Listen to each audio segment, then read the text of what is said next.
Dios le bendiga, hermanos. Buenas noches. Gracias a Dios, el honor, ¿no? El privilegio que uno tiene de poder compartir en esta noche la palabra de Dios, ¿no? Es una responsabilidad el poder decir, o que me ponen, ¿no? De decir, necesitamos una palabra de Dios. Y realmente tiene que ser de Dios, porque lo que uno tiene es humano y no alcanza, no sirve.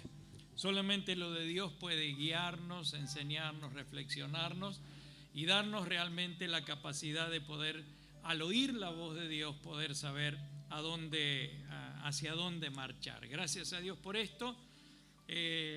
¿Cuántos me conocían?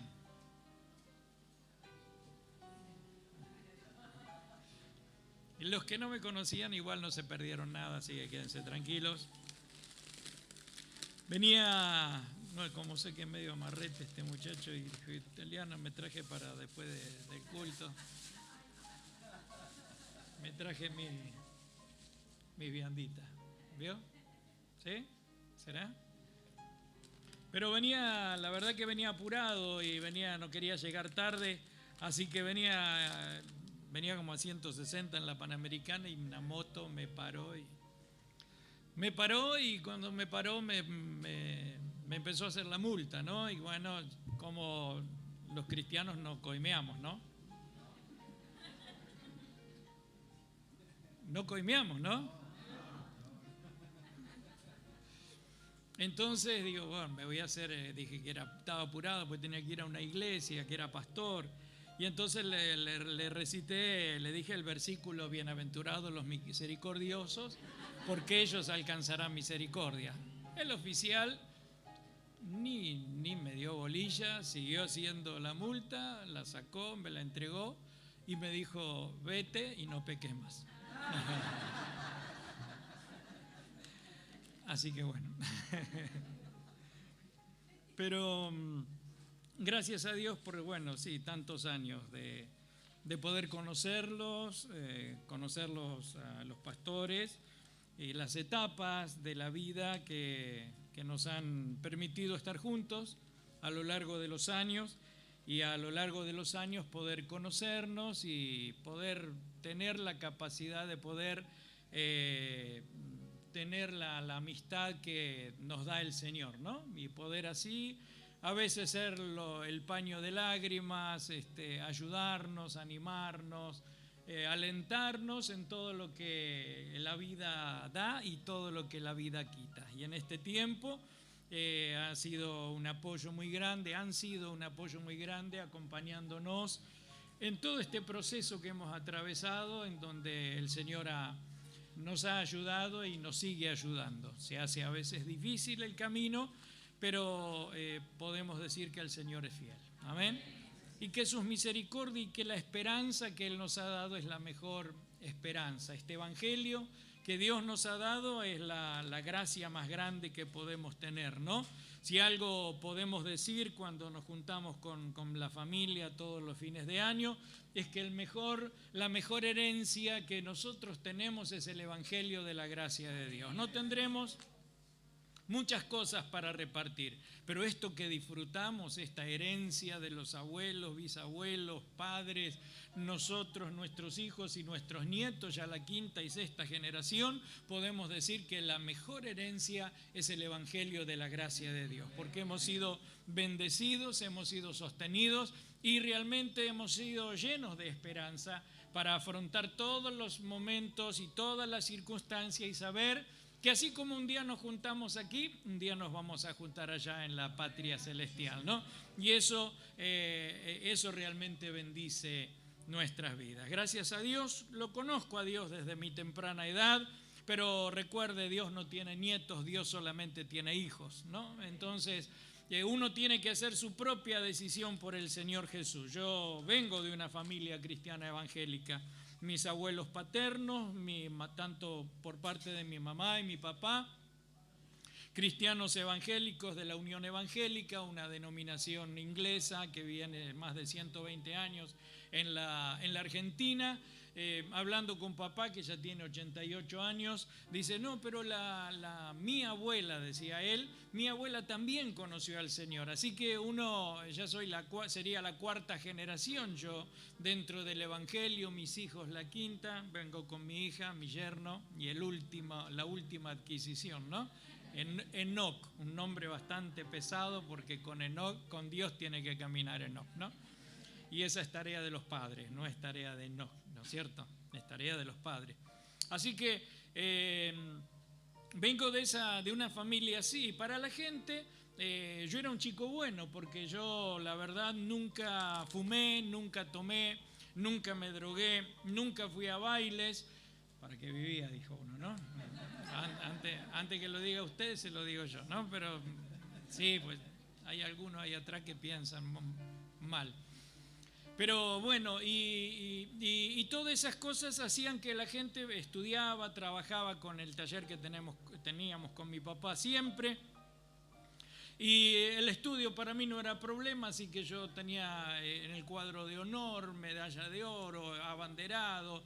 Mi problema no era el estudio, pero la Biblia nos dice una sola cosa. El profeta Isaías en el capítulo 53 dice, todos nosotros nos descarriamos como ovejas, cada cual se apartó por su propio camino.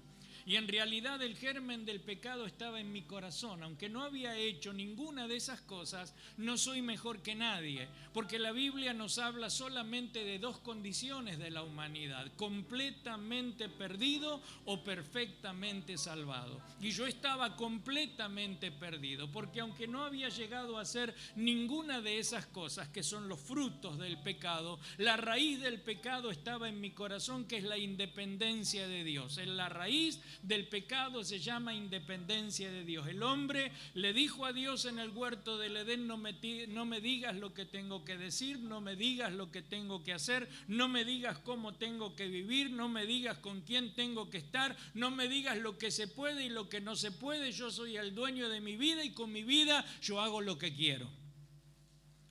¿No lo dijo usted alguna vez? Y esa es justamente la raíz del pecado, que nos lleva justamente a vivir independientes de Dios, y al ser independientes de Dios tomamos caminos que parecen derecho, mas su fin es camino de muerte. Y yo vivía de esa manera, y aunque la gente de afuera me veía como un chico bueno, yo estaba completamente perdido. Pero un día mi abuela empezó a ir a una iglesia pentecostal en Devoto y nos invitó para ir a un aniversario. Así que yo fui a uno de esos cultos, 14 años tenía, y esa noche yo escuché el mensaje de la palabra de Dios. Dios habló a mi corazón, y realmente cuando Dios habla al corazón, uno se encuentra desnudo ante los ojos de Dios, y yo me sentí completamente perdido. Yo vi mi condición ante los ojos de Dios. Yo supe que si el Señor venía esa noche a pedir mi alma, yo no estaba preparado para presentarme ante el más justo juez.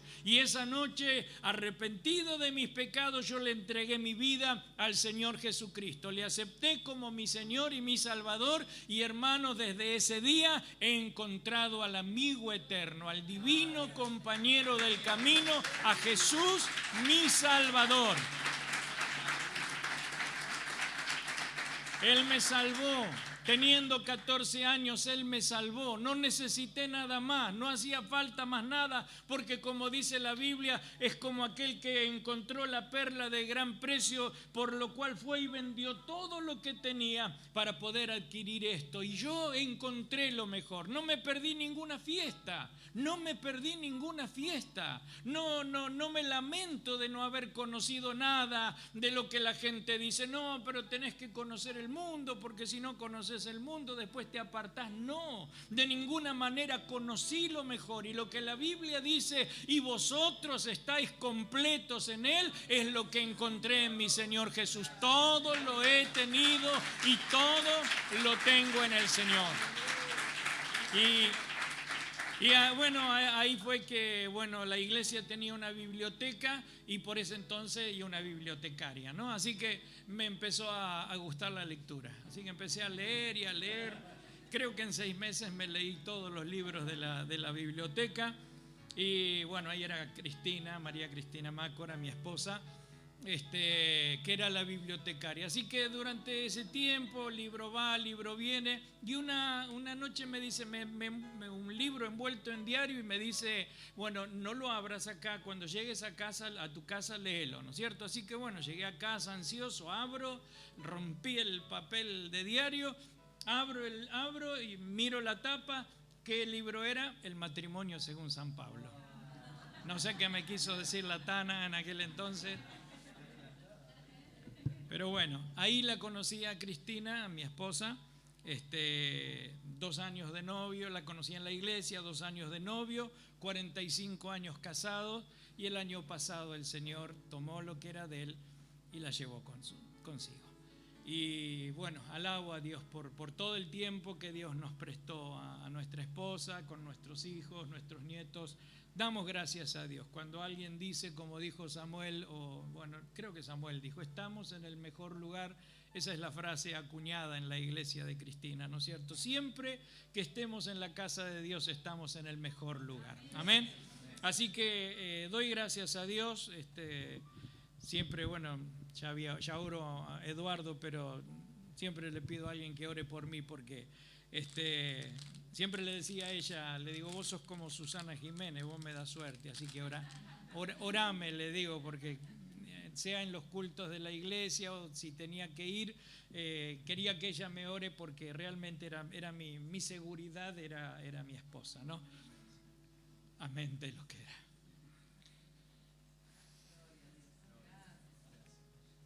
Así que doy gracias a Dios. Así que bueno,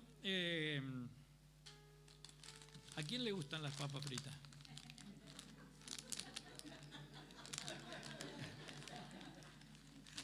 Bien, ¿a quién le gusta?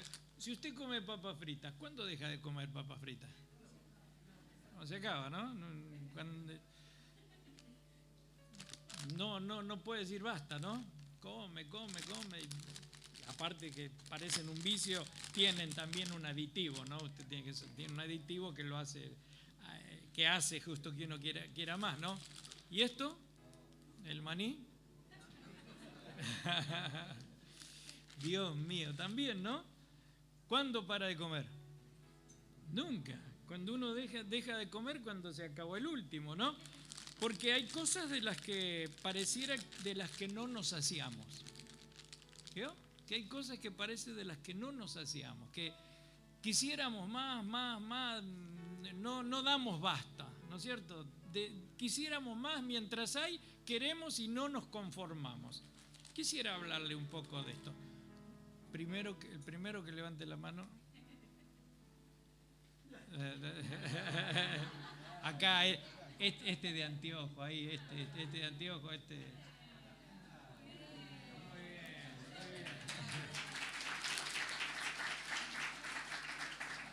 bien. La hermana, muy bien. Así que cuando pensamos en esto, cuando lo que traía, me hacía pensar en algunas cosas, ¿no? Si usted llega a su casa esta noche y cuando llega esta noche encuentra un sobre con el nombre suyo lacrado y sellado, que al abrirlo encuentra una carta y que dice, señor, tal y tal, usted ha sido elegido entre los 50 millones de argentinos para ser premiado porque, bueno, nos dio la gana. Y entonces encuentra un cheque en blanco firmado por Fernández y por Masita, ¿no? Y un cheque en blanco y dice, señor, lo único que quisiéramos es que usted ponga la cantidad que a usted lo va a satisfacer o lo va a completar o se va a salvar, como quien dice, ¿no? ¿Cuántos ceros pondría usted? Lo que dé, ¿no? Lo que mientras aguante el papel va a poner, ¿no? Un número que realmente haga que, como a veces solemos decir, nos haga sentir que con esto nos salvamos para toda la cosecha. Así que vamos a ir al Salmo 17. El Salmo 17 y en el versículo 8 en adelante.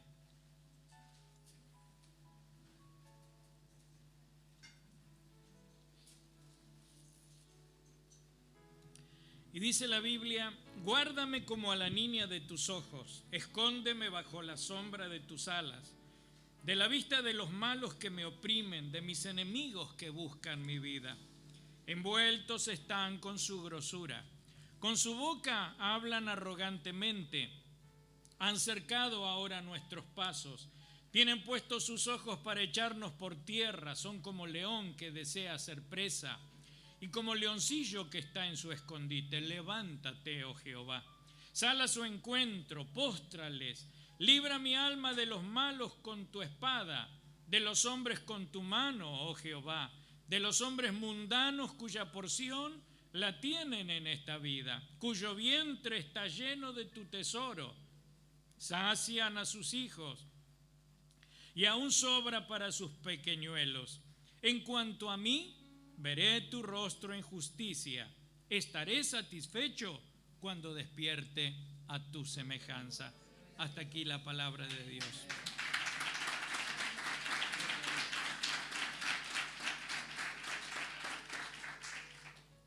Cuando era chico, bueno, vas a ver cuántos años tengo, ¿no? Pero cuando era chico, el colegio que iba, un colegio católico, hacían kermés, ¿se acuerdan? Allá tiempo y a lo lejos, ¿no? Y había un jueguito de unos caballitos que se movía y avanzaba, ¿no? Y uno ganaba, así que, pero había ido con mi hermana más grande y se nos acabó la plata. No había mucho en aquel entonces, no acabó. Pero andando por ahí me encuentro un monedero, cuando las monedas valían, ¿no? Lleno, gordito así. Y en la mirada de niño que yo tenía, saqué una moneda, me lo encontré no antes de que se pierda, sino me lo encontré realmente, ¿no? Y en la mirada de niño que yo tenía, lo único que hice fue sacar una moneda para el juego, porque yo quería jugar un jueguito, y lo dejé donde estaba, ¿no es cierto? Yo estaba conforme con un jueguito más. Y un poco se trata de eso, mi hermano. En esta noche yo quiero hablar de algunas cosas a las que nosotros nos hemos acostumbrado y nos hemos conformado. Y esas cosas a veces son las que nuestra conformidad es la que hace que nosotros nos achatemos en nuestra vida espiritual, y en todo el sentido de la vida, y no avancemos por todo lo que Dios tiene o por todo lo que Dios quiere que nosotros alcancemos. Si uno mira la Biblia, aparentemente la ley del pie todavía sigue vigente. Cuando hablamos de la ley del pie, hablamos de lo que Dios le dijo a Josué: mira, yo os he entregado toda la tierra que pisare la planta de vuestro pie. Quiere decir que era la medida de la conquista, ¿no es cierto? Era la medida de la conquista. Algunos se conforman, ¿no es cierto? Y había algunos que, como una hermana en nuestra iglesia, cuando tenemos iglesia en Varela, y una tucumana que decía: yo, hermano, dice, aunque sea gatas quiero entrar al reino de los cielos, ¿no? O sea, aunque sea así, arañando, ¿no? Como la lotería, ¿no? Se salvan raspando algunos, ¿no? Entonces algunos quieren, aunque sea gatas, entrar en el reino de los cielos. Y entonces uno se da cuenta que la medida o la ley del pie habla de una vigencia o de una medida de nuestra conquista, una medida espiritual. Algunos se conforman con que, bueno, yo con que tenga una pieza, un baño, una cocina y un comedor, yo con eso ya estoy conforme, así que caminan 8 metros por 8 metros y 64 metros cuadrados, y con eso ya están, ¿no es cierto? Y yo con esto me conformo. Otro dice, bueno, si es de acuerdo a lo que yo camine, uno dice, no, yo quiero una casa más amplia, quiero tener un playroom, quiero tener una habitación en suite, quiero tener 3 baños, quiero tener varias habitaciones para recibir a gente, quiero tener un jardín amplio, y entonces camina 50 por 50. Otro dice, no, pero si es todo lo que pise la planta de mi pie, yo quiero tener un huerto y quiero tener gallinas y quiero tener así. Entonces el tipo camina 1 hectárea, ¿no es cierto? 100 por 100 por 100 por 100. Pero otro dice, no, Dice, si es lo que yo camine, si es lo que pise la planta de mi pie, yo voy a vivir del campo, y entonces yo voy a plantar y a cosechar, plantar y a cosechar, voy a edificar mi casa, voy a tener mi granero, voy a tener el lugar para los tractores, voy a tener lugar también para tener un tanque australiano, un jardín grande, un lugar donde estar. Y así ese hombre agarró 100 hectáreas. ¿Por qué? Porque no dependía de Dios, no le había puesto límites. Dios no pone límites. La ley del pie nos habla de algunas cosas que están en vigencia hasta el día de hoy. Porque la ley del pie evidencia o indica nuestro techo espiritual. Usted, al día de hoy, después de 25 años, los que están desde el principio, ¿usted ya llegó a su techo espiritual? La iglesia llegó a su techo espiritual, porque la ley del pie está marcando esto. Para algunos el techo es hasta aquí. Yo me conformo como estoy. Yo no quiero más, yo no quiero salir de mi lugar de confort, ¿no es cierto? Entonces la ley del pie evidencia nuestro techo espiritual, evidencia también nuestra fe o nuestra confianza en la palabra de Dios, la profundidad de las raíces nuestras que van a hacer que la raigambre que tengamos pueda ayudar primero a crecer y segundo a soportar los vaivenes de la vida, que muchas veces los tsunamis que tenemos de la vida que tenemos que afrontar y enfrentar hacen que todas las cosas se vuelvan pata para arriba, pero verdaderamente seguimos en pie porque el Señor nos ha plantado y estamos plantados en nuestro Señor, la roca inconmovible de los siglos.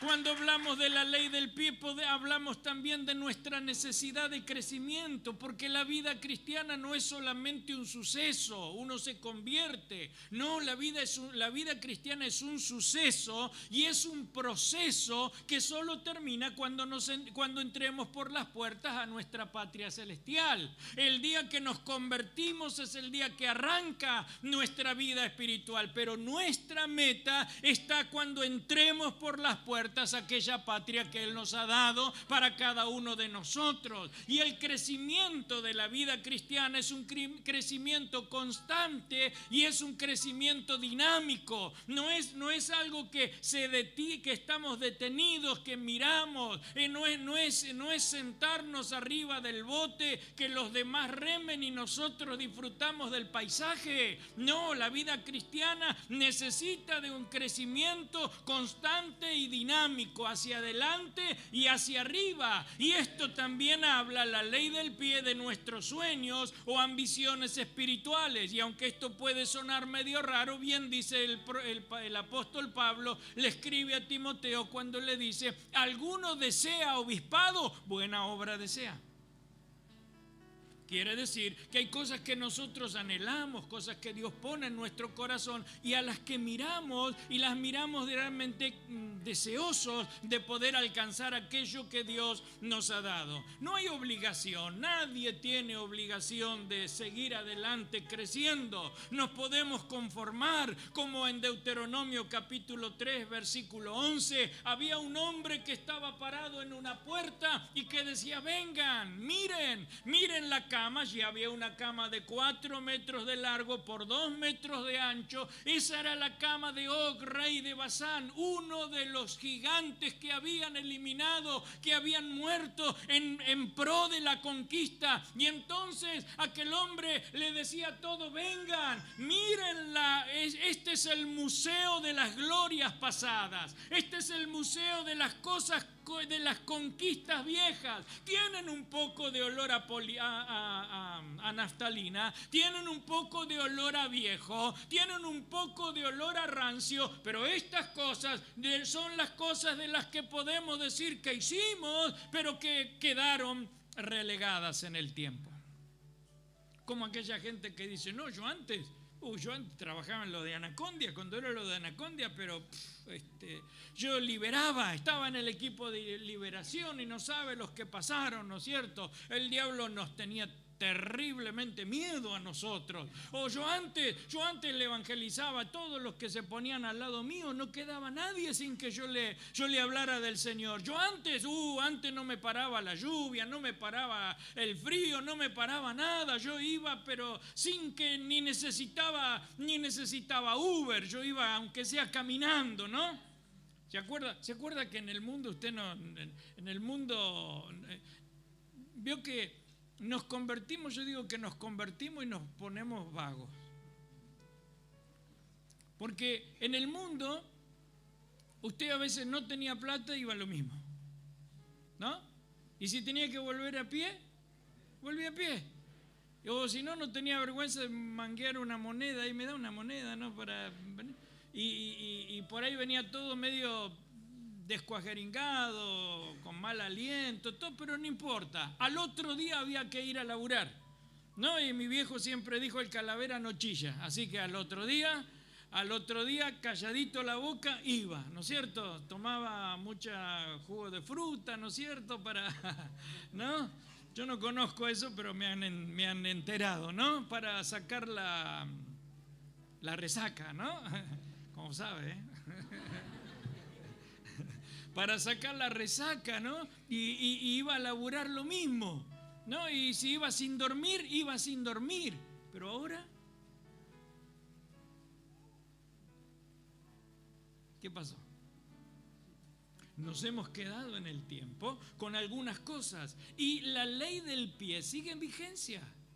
No tenemos ninguna obligación, podemos conformarnos con las cosas que las condecoraciones que hemos recibido, con las jinetas que pudimos haber logrado, y hoy sentarnos para que la gente exhibir las cosas viejas. Pero definitivamente eso hace que pensemos nosotros que hemos llegado ya al techo de nuestra vida o de nuestro ministerio de la iglesia. Y en realidad la Biblia nos habla de que esta carrera espiritual, de que este propósito para el cual nosotros existimos tiene que ver no con algo que nosotros nos planteemos, sino con lo que el apóstol Pablo le dice en el libro de los Efesios, en el capítulo 4, hasta que todos lleguemos, capítulo 4, versículo 13, hasta que todos lleguemos a la medida de la estatura de la plenitud de Cristo. Y ese hasta nos marca justamente el propósito y la medida hacia donde todos tendríamos que llegar. Llegar a la medida de la estatura de la plenitud de Cristo significa una tarea que no termina hoy ni termina mañana, sino que debe ser un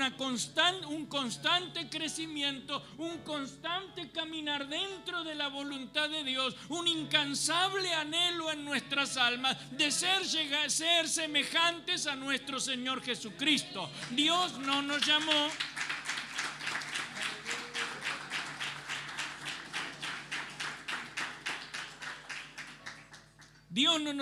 para ser pastores, Dios no nos llamó para ser evangelistas, Dios no nos llamó para tener un ministerio. El ministerio es consecuencia de esta vida a la que Dios nos ha llamado, pero el apóstol Pablo escribe en el libro de Romanos capítulo 8 versículo 29 cuando dice: para que todos seamos semejantes a nuestro Señor Jesucristo, para que Él sea el primogénito entre todos los hermanos. La medida o el propósito de Dios no es el pastorado, la medida o el propósito de Dios no es el ministerio que tenemos, la medida, el hasta, es ser como el Señor Jesucristo.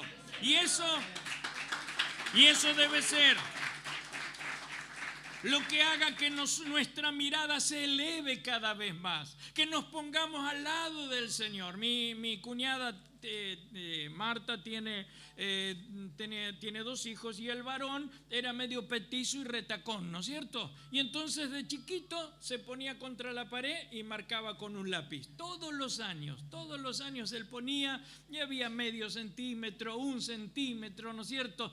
Parecía que no crecía nunca lo pintó mi cuñada a ese pedazo de la pared, ¿no? Porque quedaba casi un recuerdo, ¿no? Y en la época de cuando pegan el estirón los muchachos, entonces ese se puso, midió y había como 15 centímetros, ¿no es cierto? Había pegado un estirón bárbaro, ¿no? Y eso eran las marcas, eran la evidencia del crecimiento. Y nosotros debiéramos año tras año marcar nuestra vida. Pero el ponernos de espalda con nuestro Señor, porque es llegar a la altura de nuestro Señor, es poder compararnos con Él. Nos comparamos con el que está peor que nosotros, ¿no? Y sí, bueno, pero por lo menos no soy como aquel. ¿No? Por lo menos no soy. Nuestra santidad es relativa y comparativa.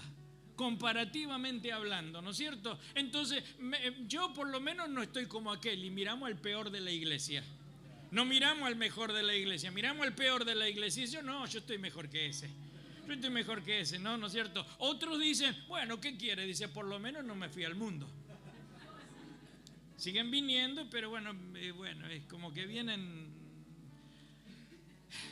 Todavía no saben por qué vienen, pero bueno, vienen, ¿no? Vienen. No saben cuánto más van a venir, pero vienen, ¿no? Y no me fui al mundo, como ahí, bueno, pastor, confórmese, no se fue al mundo. Pero la vida cristiana tiene un asta, y ese es llegar a ser como el Señor Jesucristo.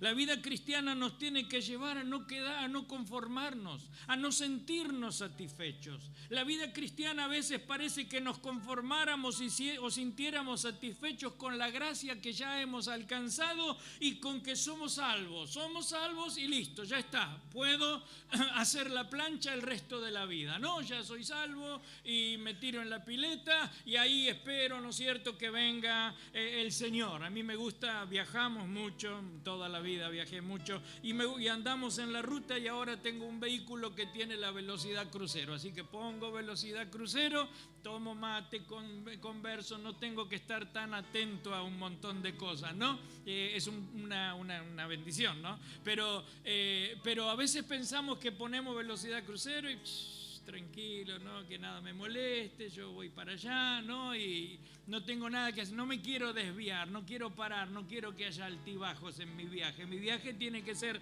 tranquilito, ¿no? Y entonces nos conformamos con la gracia de la salvación que hemos alcanzado. Algunos se conforman, no se satisfacen con las bendiciones, con el regalo de los milagros que el Señor le ha dado, con los favores, con los beneficios que se obtiene por la gracia y misericordia de Dios. Otros se satisfacen solamente con las sanidades y con que Dios los prosperó, que ya ahora están en un nivel que ya, bueno, no dicen que se salvaron, pero ya no están corriendo, ¿no? Que la corren de atrás a la liebre.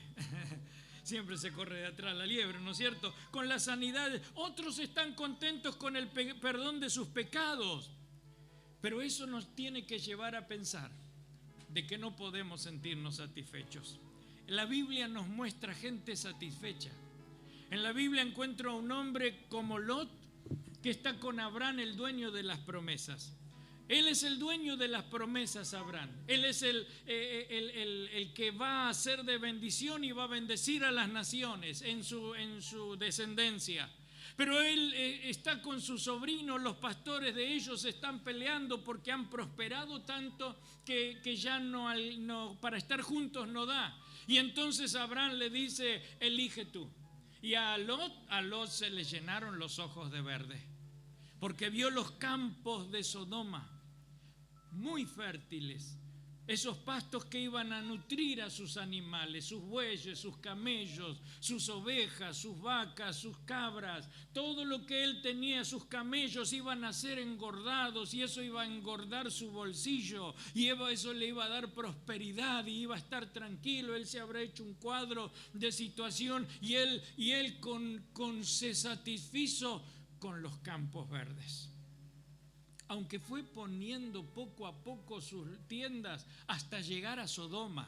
Y en Sodoma, conforme con todo lo que tenía, lo primero que perdió fue su influencia en su propia familia.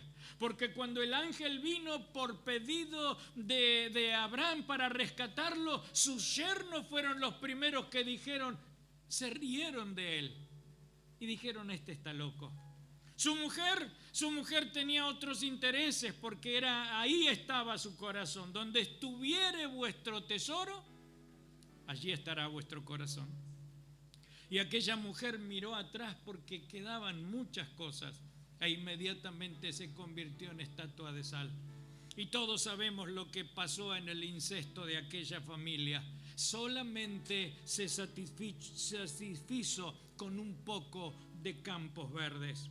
Allí sale un hombre a cazar y después de salir a cazar y buscar por 3 días una presa que le diese alimento a su estómago, no encuentra nada y tiene que volver a su casa. Cuando vuelve a su casa, allí está su hermano en la cocina. No sé cómo sería en aquel entonces, pero siente un olor riquísimo. Él viene hambriento, era un hombre rudo, era un hombre hábil, era un hombre grande, era un hombre realmente con todas las letras, pero allá está su hermanito que está cocinando un guiso de lentejas con panceta y con chorizo colorado. Qué rico. Con este frío, ¿no es cierto? Y el olor que sale de eso, bien condimentado, ¿no es cierto? Bien condimentado, el olor que sale de ahí lo hace embriagar a él del hambre que tenía. Y la Biblia dice que le dijo, dame de ese guiso, dame de ese potaje. Y la Biblia responde que Jacob dijo, véndeme en este día tu primogenitura. Esaú dijo, el viejo está más fuerte que yo. Yo no sé cuándo se va a morir el viejo. Me va a enterrar, es como mi papá, me va a enterrar a mí antes de que... Sí, tiene una salud de fierro mi viejo con 88 años. Y dice, el viejo tiene una salud de fierro, me va a enterrar. Y yo el hambre lo tengo hoy. Yo hoy tengo que saciar mi necesidad. Yo hoy tengo ganas. La herencia, aunque él sabía que herencia, la primogenitura era el doble, pero era más que el doble de lo material. Era la bendición de Dios. Era la bendición, era la promesa para bendecir a su posteridad y al mundo entero. Y aquel hombre menosprecia. Y la Biblia dice que por un miserable plato de lentejas vendió su primogenitura. Se conformó con muy poco. Allí está un hombre que tiene que entrar a la primera de las ciudades de la conquista, Jericó. Y Dios le había dicho, no toquen nada, porque eso era de él. Todo lo demás iba a ser de ellos, pero esto era de él, por eso era anatema.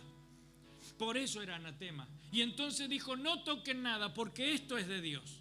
No toquen nada, porque esto es de Dios. Y aquel hombre entró, conquistó, pero vio allí entre los despojos un manto hermoso babilónico, con un hilado perfecto, con unas telas y unos colores tan primorosos, que fue y lo tomó. Y allí donde estaba había un lingote de oro, y no solo había un lingote de oro, había monedas entre los despojos, de modo que envolvió todo en el manto babilónico y se fue a su tienda y lo enterró, hizo un pozo y lo enterró. Pero aquello fue también su entierro, porque aquella codicia lo llevó a detener al pueblo de Israel y lo llevó a perder su vida y la de su familia. Solo estaba satisfecho con un manto babilónico. Podríamos hablar de Giesi que está diciendo, ¿qué dice mi amo? ¿Qué dice el profeta? ¿Cómo no va a aprovechar los bienes que Naamán le está dando? Y entonces corre detrás del de Naamán y le pide mudas de vestidos, le pide plata, le pide un talento de plata, que eran 34 kilos, ¿no es cierto? 34 kilos de plata, está bueno, ¿no? Con esto me salvo. Y volvió, pero la lepra de Naamán se le pegó a él. Él estaba satisfecho con eso. Allí hay un hombre que pensó que hizo el negocio de su vida y cuenta las monedas: 1, 2, 3, 5, 10, 15, 20, 30 monedas de plata. ¿Cómo brillan esas monedas de plata? ¿Cómo brillan? Las mete en la bolsa y sale corriendo. Y mientras está pensando el negocio que va a hacer, lo que va a comprar con eso, empiezan a pesarle el alma, porque lo que le pesa es el alma. Y ya vuelve a contar las monedas para ver si tienen el brillo que tenían cuando las tuvo, y ya no brillan tanto. Y es más, cada paso se le hace más pesado y ya no puede con la bolsa. Y tiene que emprender el regreso, y regresa a los sacerdotes y le dice a los sacerdotes: he pecado entregando sangre inocente. Y aquel hombre recibe la respuesta diciendo: ¿y qué a nosotros? Y él tiró las monedas, estaba arrepentido, hizo restitución, pero no fue a donde tenía que ir. Y fue y se colgó. 30 miserables monedas de plata eran lo que satisfacía su miserable corazón. Y mientras aquel reo está siendo crucificado, mientras el soldado mete su lanza en su costado y baña a estos soldados de sangre que están salpicados porque el viento que azota aquella crucifixión los está matando y los está ensuciando, ellos están preocupados por un manto sin costura del Señor. Se están jugando el manto del Señor a los dados, tan cerca de la cruz y tan lejos de Cristo. Solo estaban satisfechos con un miserable manto. O como los del Salmo, lo único que querían era llenar su vientre. Lo único que querían era tener para ellos y para sus hijos. Lo único que querían era lo temporal. Tuvieron lo temporal, pero perdieron lo eterno. Todos estos se sintieron satisfechos, todos estos se sintieron plenos, todos estos se sintieron completos, todos estos se sintieron complacidos, todos estos se sintieron saciados, todos estos no quisieron más. Ya lograron lo que querían, ya tienen lo que anhelaban. No había más que buscar, no hay más que hallar. Como los que oran en público para ser vistos por los hombres, ya tienen lo que quieren, no busquen más. Como los que ofrendan en público para ser vistos por los hombres, ya tienen su recompensa, no busquen más. Pero tiene que haber más. Tiene que haber más. No me puedo. Allí la Biblia me habla de un hombre, el nombre de mi nieto, de un hombre que se llamaba Enoc. Y la Biblia dice: con Dios caminó Enoc.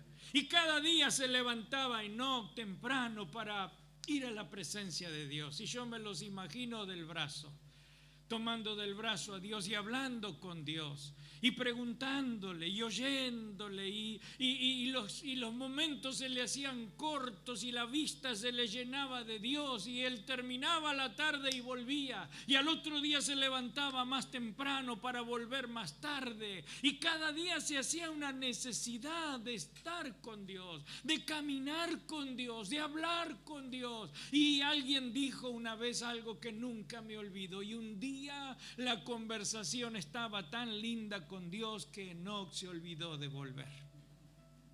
Con Dios caminó Enoc y no vio muerte porque le traspuso Dios, ¿no es cierto? Había algo más con Dios. Allí está Job, y Job dice: aquí Dios es grande y nosotros no lo conocemos. Hay un hombre que está, que recibe lo que recibe, pero 36 capítulos, del capítulo 3 en adelante hasta el 38, 36 capítulos, un hombre que habla con Dios y un hombre que habla de Dios. Los otros, olvidémonos, pero este no está entendiendo un montón de cosas. Le pregunta a Dios los porqué de las situaciones que tiene que vivir, y en el capítulo 38 es Dios el que se para en el torbellino, lo mira a Job y le dice: ahora sentate, porque soy yo el que tiene que hablar y sos vos el que tiene que escuchar. Lo que me llama a mí la atención es esto: es que Dios no le responde nada. Dios no le dice, porque a veces buscamos explicación de todo. buscamos explicación. Dios nos tiene que explicar a nosotros por qué. Y Job dice algo que en el transcurso de su discurso, Job dice algo: yo sé que mi Redentor vive, y que aún después desecha esta mi carne, con mis ojos he de ver a mi Rey. Y entonces él tiene que confiar en Dios porque es Dios. Porque no confiamos en Dios por lo que Dios es, o por lo que Dios hace, o por lo que Dios nos da. Confiamos en Dios por lo que Dios es. Y lo que Dios es en su cara, en sus atributos. Dios es santo, Dios es justo, Dios es bueno, Dios es amor. Y aunque no nos explique por qué pasamos lo que pasamos, nunca se va a contradecir su carácter con las cosas que permite que pasen en nuestra vida. Porque si no, la Biblia no dijera lo que el apóstol Pablo dice: y sabemos que los que aman a Dios, todas las cosas concurren o cooperan para bien.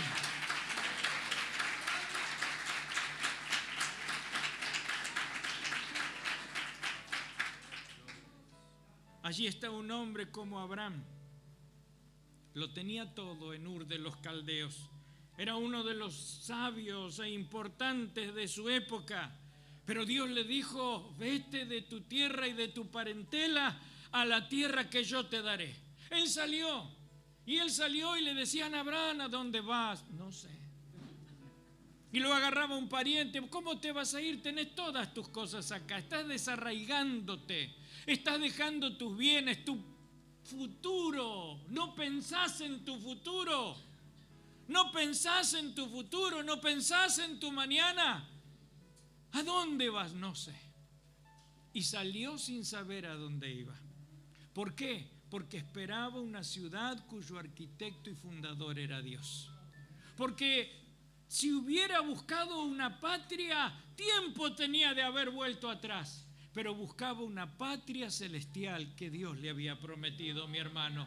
No buscaba las cosas temporales ni las cosas terrenales. Ahora buscaba aquel destino que tenía solamente cuando conoció a Dios. Porque Dios siempre te va a guiar al mejor y más prosperado y más bendecido y al seguro de los caminos que va a llevar a su presencia. Podríamos hablar de Jacob. Jacob pasa el vado de Jaboc y se encuentra en Betel. En Betel sueña, ustedes saben, el sueño de la escalera con el ángel que sube, que baja, desciende. Y entonces Dios se le presenta y dice: yo soy el Dios de Abraham y soy el Dios de tu padre Isaac. No era el Dios de él. Y entonces aquel se levantó y dice una de las frases más tristes de la Biblia.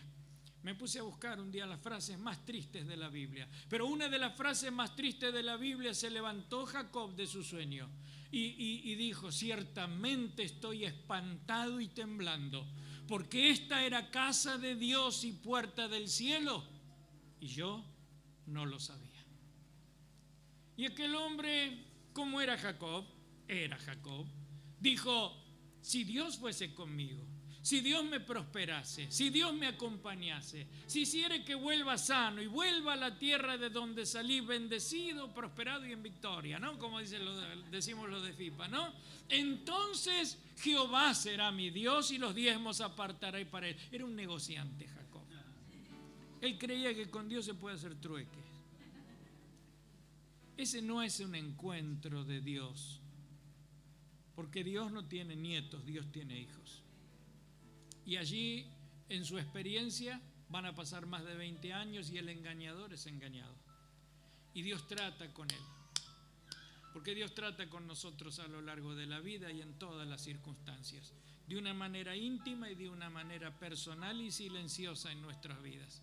Y entonces Dios trata con él. Y aquel hombre ya sale, pero sale bendecido y sale prosperado. Sobre 2 campamentos ahora él está, sus mujeres, sus hijos, sus siervos, sus siervas, sus ganados, todo lo que tenía era impresionante, la riqueza, la multitud de las riquezas que tenían. Y ahora va a cruzar aquel vado de Jaboc y allí está en Peniel. Y hace pasar a todos adelante y en Peniel se le aparece el ángel de Jehová. Esta es una teofanía, una cristofanía. Y pelea con el ángel. ¿Y qué le dice? No te dejaré si no me bendices.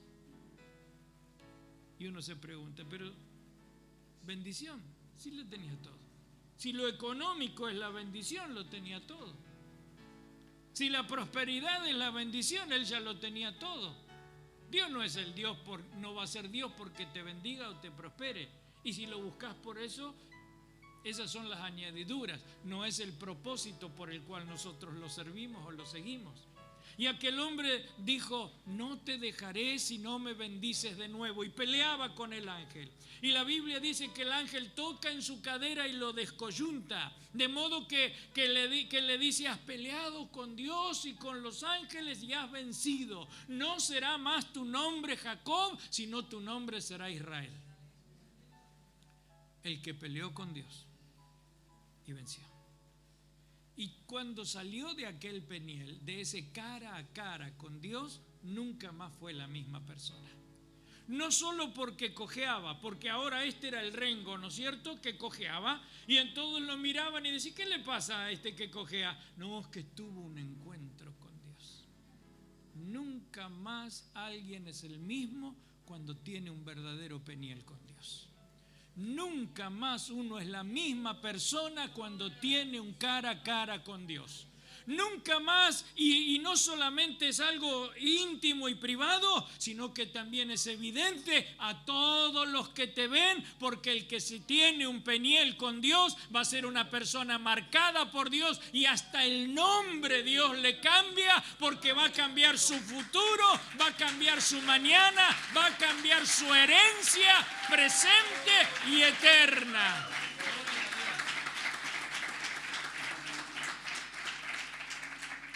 Y quisiera terminar con Moisés.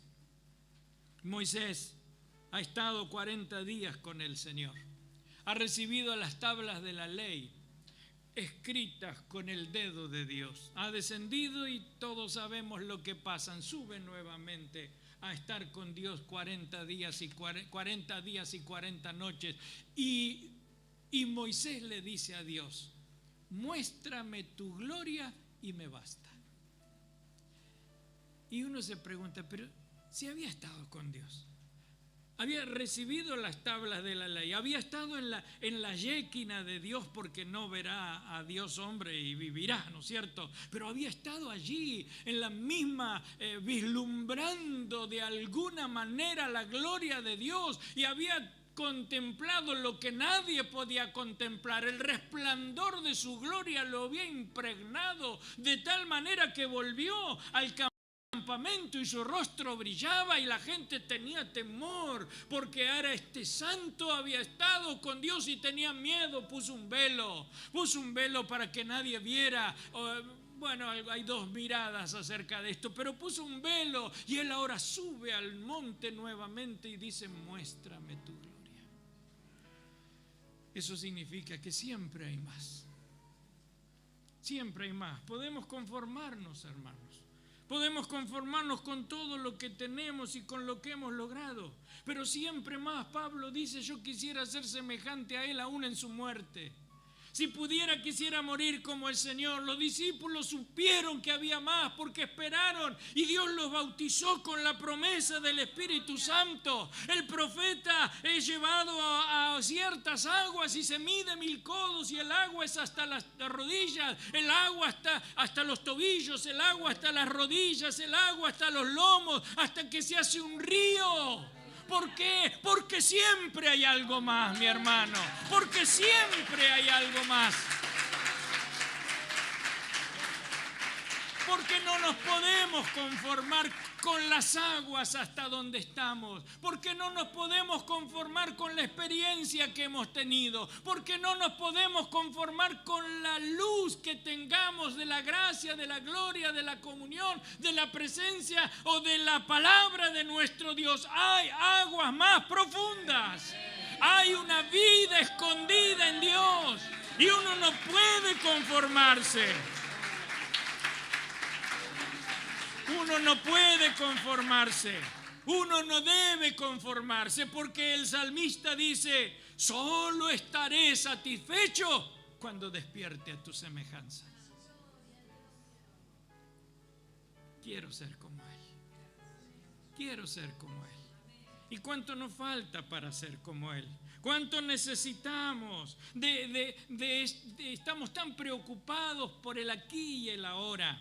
Estamos tan preocupados por lo mediato, lo temporal, y nos olvidamos de que hay más de parte de nuestro Dios. La experiencia cristiana nos hemos conformado y hemos encontrado un techo espiritual donde no somos como antes, pero tampoco somos como debiéramos ser. Y ese es un desafío. Ese es un desafío. Eso es lo que tiene que llevarnos a entrar en las aguas más profundas. Sir Francis Drake, aquel marino que todos conocen, bueno, unos lo miran como pirata, otros lo miran como el súbdito de la corona, ¿no? Pero fue un Sir, ¿no es cierto? Y Sir Francis Drake dijo: moléstanos, Señor. Moléstanos, Señor, cuando estemos satisfechos con nosotros mismos. Cuando nuestros sueños se hayan hecho realidad, es porque hemos soñado demasiado poco.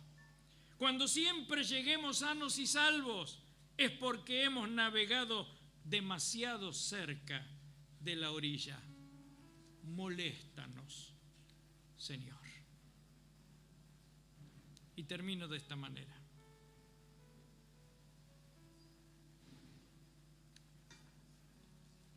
Necesito un hombre, dice Dios. Y el eco cunde por los cielos, la tierra y el mar.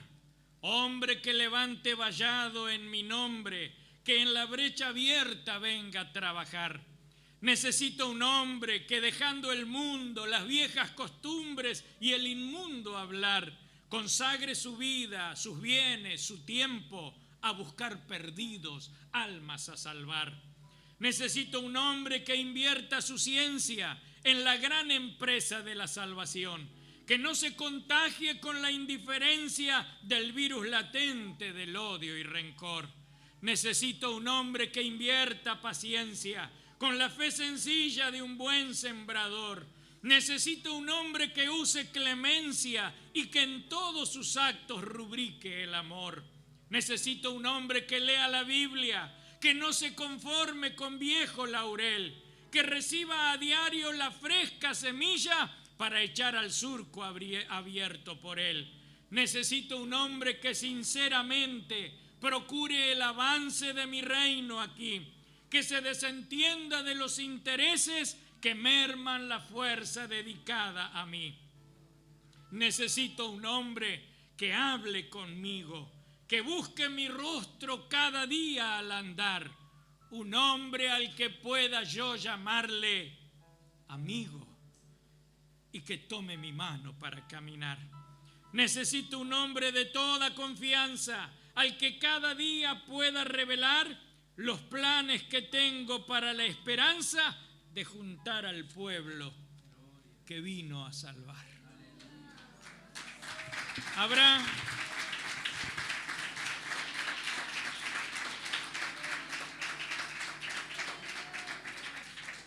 ¿Habrá esa clase de hombres aquí? Genéricamente, ¿no es cierto? Hablando.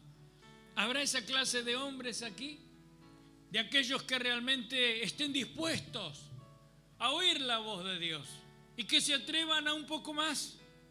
Porque no es que está mal, porque no es decir está todo mal. No, es decir hay más. Es decir hay más y no me conformo. No estoy conforme. No significa renegar de todo lo pasado y lo vivido. No, gloria a Dios.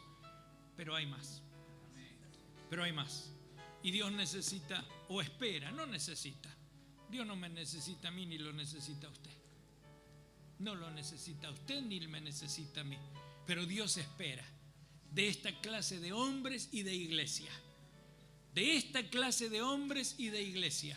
Que estén dispuestos, disponibles y que quieran más.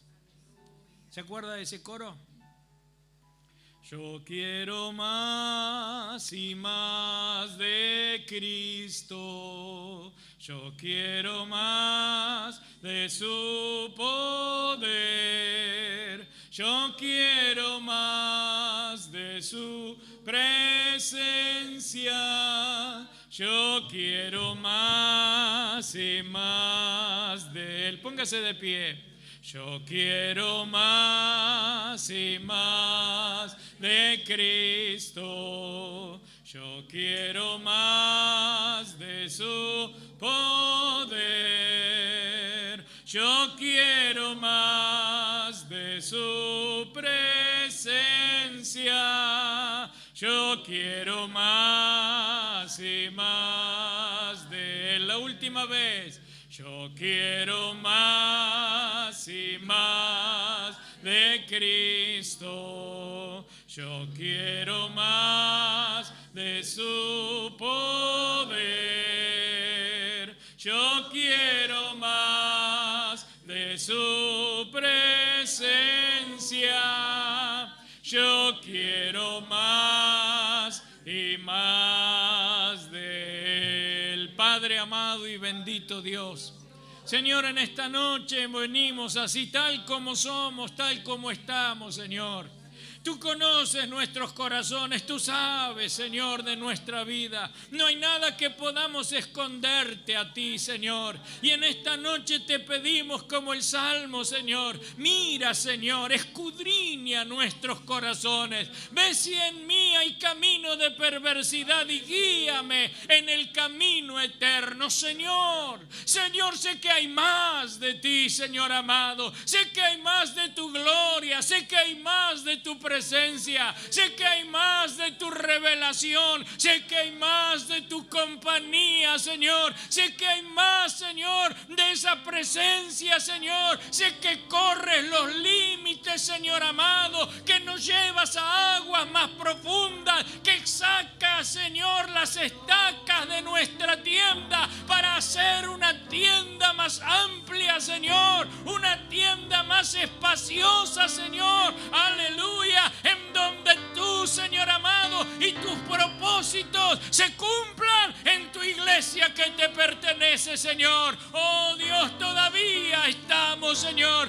no sabemos cuánto, Señor, pero no estamos conformes, Señor, no estamos conformes como estamos. Queremos más de tu gracia, más de tu santidad, más de tu presencia, oh Dios, de esa plenitud, de esa gracia sobre gracia, Señor, de ese renuevo espiritual, de ese banquete del cielo, más, Señor amado, renuevo en el alma, renuevo en el espíritu, Señor, gloria de tu presencia, Señor, que tu nube alabará y si cantará.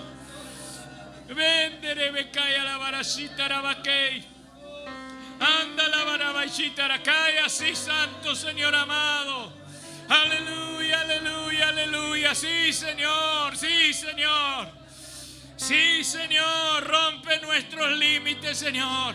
Rompe nuestros límites y que no nos conformemos, Señor. Que nadie haya llegado a su techo. Que la iglesia no esté conforme, Señor. Hay mucho más, Señor amado. Por eso, Señor, nos ponemos y nos disponemos, Señor amado, en buscarte y en conocerte, Señor. En cómo en no caminar cada día contigo, Señor amado. Y vivir la gracia, la gloria abundante que en tu presencia hay. Señor, te alabamos. Señor, te damos gloria, honra, alabanza, Señor. Y todo lo ponemos en tus manos en el precioso nombre de Cristo Jesús, nuestro Salvador. Amén. Amén y amén. Gloria.